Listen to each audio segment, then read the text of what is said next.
Jonathan Taylor's currently the running back 28 on the season, has 32.1 fantasy points currently on the year in PPR, 171 rushing yards, has not crossed the goal line yet, so he's not been able to have them boom weeks for us, but things are starting to look good. We're seeing him do some things on tape that indicate that he could have a major pop here in the near future, and you're going to need to want to buy him in all your fantasy leagues. And I'm going to cover that by showing you the tape. All right, guys, I have one of his plays pulled up here. He's going to get the carry. We're going to go ahead and run this. So here he's getting the carry. Offensive line does a good job creating the crease here.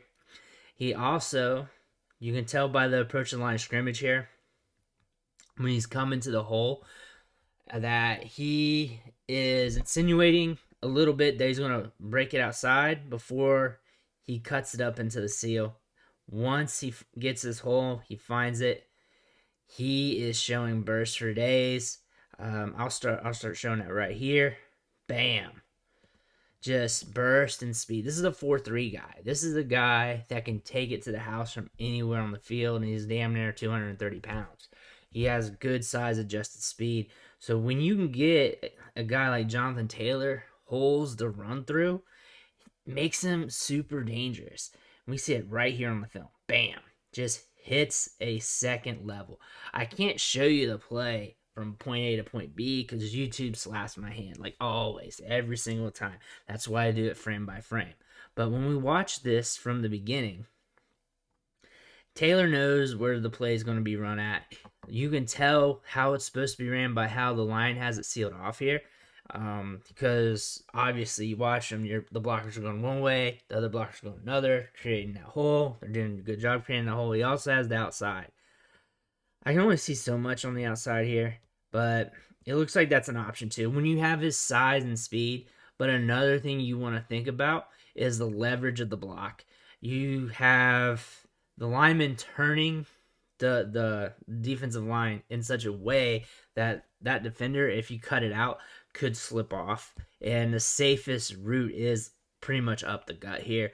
However, I think he does have the athleticism, the speed to bounce it out if he really wanted to, but the play is intended for him to run through this gap, run through the hole. The hole's there. The line's got it blocked beautifully, so there's no reason for him to do that. So he's going to take what's given to him, and he does a good job here.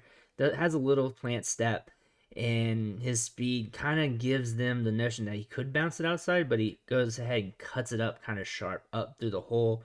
And what you see from this play is burst and him being able to run through contact, fall forward to get those extra yards. That inertia packed at the end of the drive here, at the end of the run, where he meets these tacklers, allows him to move forward. That allows him to get an extra yard, 2 yards, or whatever. We'll see this as a trend on every single play. This helps him add a little bit more yardage to his total in every single game. And the fact that he has this burst, like he runs like a bat out of hell once he sees that second level, makes him dangerous. This is why they need to get him more touches, because he's just a threat to score on any play. We're on to the next play here. I'm going to go ahead and run it. So they're going to do a little bit like a play action. Slips out kind of like a screen. So now he has green in front of him. So we saw in the last play, he has burst for days, his speed. We know this from last year, the combine and everything. So he's going to eat up some yards, which he does. Watch him embrace the contact there. The guy slips off on him a bit, and he moves forward. From here, catches the ball. I'm going to run this in real time. Bam. What I don't like, what I see it, is he comes here, slows up. If you're going to slow up, I want you to either dead leg and get outside of this back hip pocket of your blocker, or don't slow down and run through this dude's face and fall forward. I mean, he falls forward a little bit here.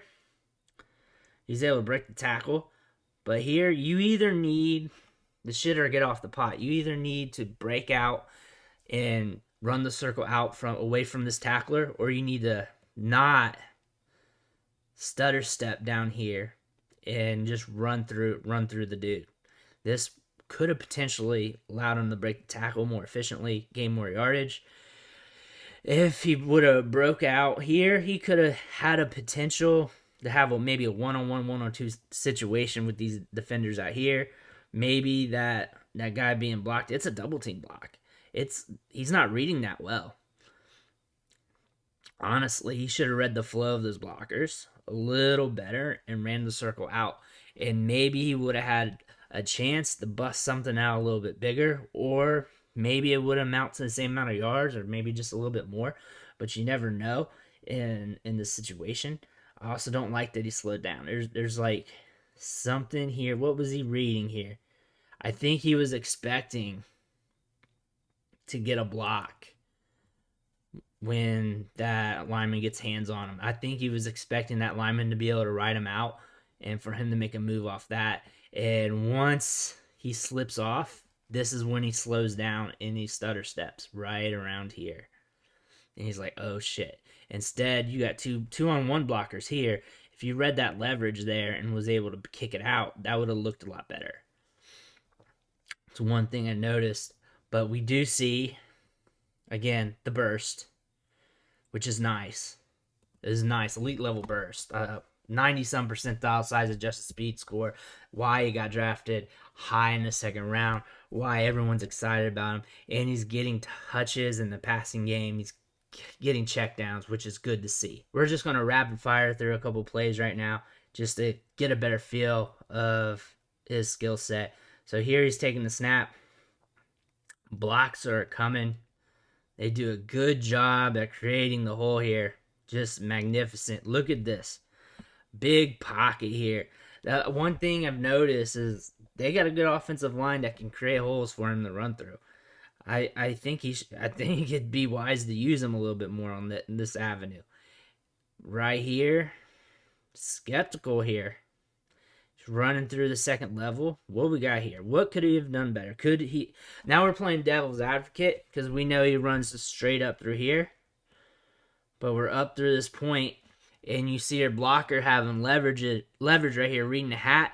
But you also got a DB here who's spying down. So what could you have done better? Could you have dead-legged to the left and then kicked it out to the right, and maybe you could have shook up that DB out here? Or, let's see, because here he dead legs and goes in. The thing about dead legging going in, I see what he's seeing though. The thing about dead legging going in though, the leverage of the blocks the other way towards you. Unfortunately, your lineman loses his block and he peels off, and you're not expecting that. You're not expecting it at all. So he's expecting his lineman to hold the block and be able to rush through this hole. That's what he's expecting. Of course, when you're running a straight line, you're able to keep your speed better, run through that. And when he starts to slow down,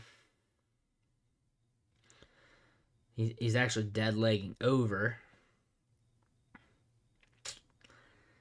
Yeah, he sees the hole. The lineman loses his block, and it collapses down on him. Really, I mean, he sees it. He tries to run through it. It's just the lineman can't keep up with it. Right here, he says it's like, oh shit moment. Like, this hole closed up on me. Again, another smart move here. When you're right here, if you're seeing it, is to run the circle out because the leverage of your block's going the other way. Probably less risky move. You're probably going to have a one-on-one situation with that DB you're going to have to contend with. But either way, whether you run up this hole here or run out, you're going to have a one-on-one situation with that DB anyway. So for me personally, reading these blocks and reading what's going on here, circling out was probably going to be the better move. And the angle of it isn't going to slow him down too much to where it would impact his speed anyways. It'd probably be the same.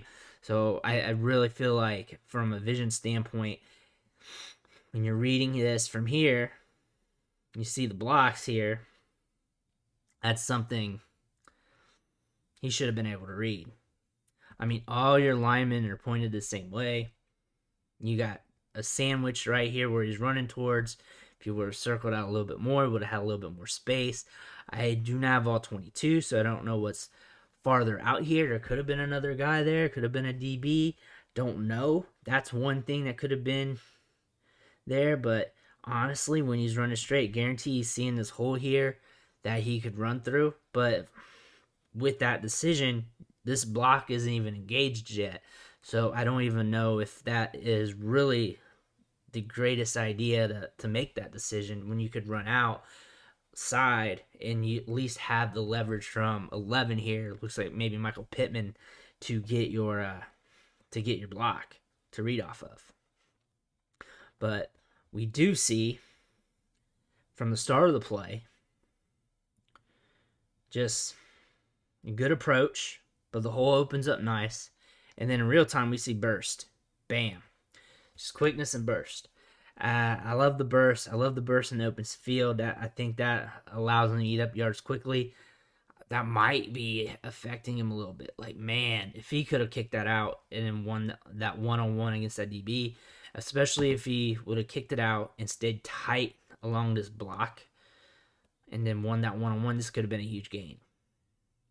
I don't think he was accounting for this hole to be sealed off, but when he was analyzing his decision here, this block wasn't engaged yet anyways. He was counting on it to be engaged, but I don't know if you'd count on a wide receiver to hold a block anyways. Unless there was someone more on the outside, which we don't have. We don't have all 22 here that will play devil's advocate, but either way, there's a lot of trash here where he's going headed for. And either way, he would have a one-on-one situation with that DB. So to do, from what I'm thinking from a devil's advocate standpoint, kicking out on this play might have been a more optimal move. But I do like his approach here. Seeing the hole, getting through it quick, the burst, obviously, and then his ability to just drive through contact. I lied. I said I was going to run through these plays rather quickly as like a rapid-fire segment, but I spent a lot of time on that first one. But I'm going to run this one real quick here. He's going to get the handoff. There's nothing there. Nothing but junk. The hole's filled. So what are you going to do? You're going to lower your shoulder and move the pile. Finds a crease through the bodies and just moves the pile forward with his power. You're talking about a 230-pound back, 225, 230-ish range, and size adjusted speed, 90-some percentile. A guy runs in the 4.3s. Once he gets going, once he starts building up that speed, and it doesn't take long for him, it's tough to take him down because that's a lot of mass moving pretty quick, and he can move bodies, and that's what we're seeing here. So short yardage, goal line is where they're going to use him. They can also use him in the passing game. He's a full feature back, and Nyheim Hines is getting some work right now. But as we saw it last year, Jonathan Taylor was a force at the end of the season. They're going to realize that they need to get the ball in his hands. He is a threat to score from anywhere on the field. He creates more upside than pretty much anyone else on that team. And they're going to figure out that they need to keep him going, getting him the ball as much as possible, because that just gives them more opportunities to win, and they're going to realize that throughout the year. If anything, I bet you, he goes off. He goes on a tear for 4, 5, 6, 7, 8 game stretch, and we're going to wish we bought in earlier in the season. But I want to thank you for watching the show, sticking with me. Make sure you hit that subscribe button on the way out. Every subscription matters. Fuels me to keep putting out this content, going over the film with you guys, helping you with your fantasy teams and everything else. Again, I want to thank you.